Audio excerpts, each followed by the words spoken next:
gone. I will rise again. Is it bye-bye to American heavyweights?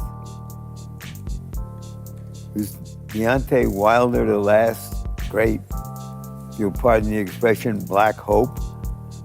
Because most of the great heavyweight champions of the 20th century were black guys who came out of the South. Is that storyline still a story? We'll find out when the rematch happens.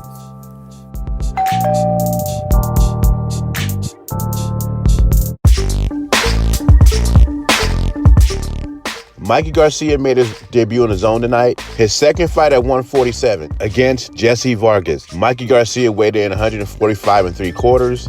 Jesse Vargas weighed in at 147. Of course, Jesse Vargas is a bigger man. Personally, I think Mikey Garcia should be at 140, but we'll see how he looks tonight against Jesse Vargas. At one point, I was a huge Mikey Garcia fan, but when he fought Errol Spence, I felt like he sold his old to Errol Spence for money. In the Errol Spence fight, he showed no effort.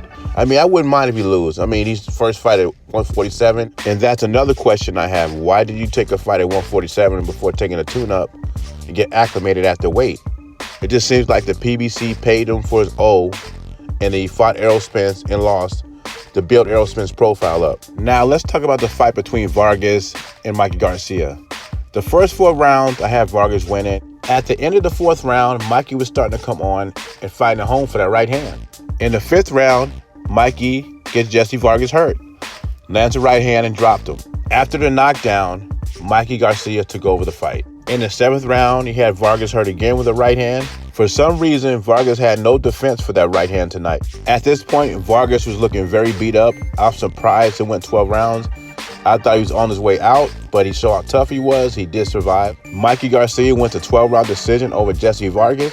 Congratulations to Mikey Garcia. I still feel that his volume of punches are too low to compete with Pacquiao. In other boxing news, all the excuses for Deontay Wilder losing. He just got whooped, and his fan base is really hurt about it. They can't face that their so-called king was overhyped. And I know what they're going to say next. How can he be overhyped when he's 43-0? That is easy if you find 43 tomato can. And this is why Deontay Wilder made that video yesterday, because Fury took his heart and his ego. He's trying to prove to us that he's still a king, not just us. He's trying to convince himself that he's still a king, he's still invincible, what people told him. But he knows the reality of the situation. He knows it's no possible way that he can beat Tyson Fury. Larry Merchant asked a good question. Is Deontay Wilder our last hope for American heavyweight champion? In his case, 2-time world champion. The 2 best heavyweights reside in the UK in Anthony Joshua, Tyson Fury. If this is how low we gotten as far as USA boxing, is Deontay Wilder the only option we have as a heavyweight champion? I'd rather do without.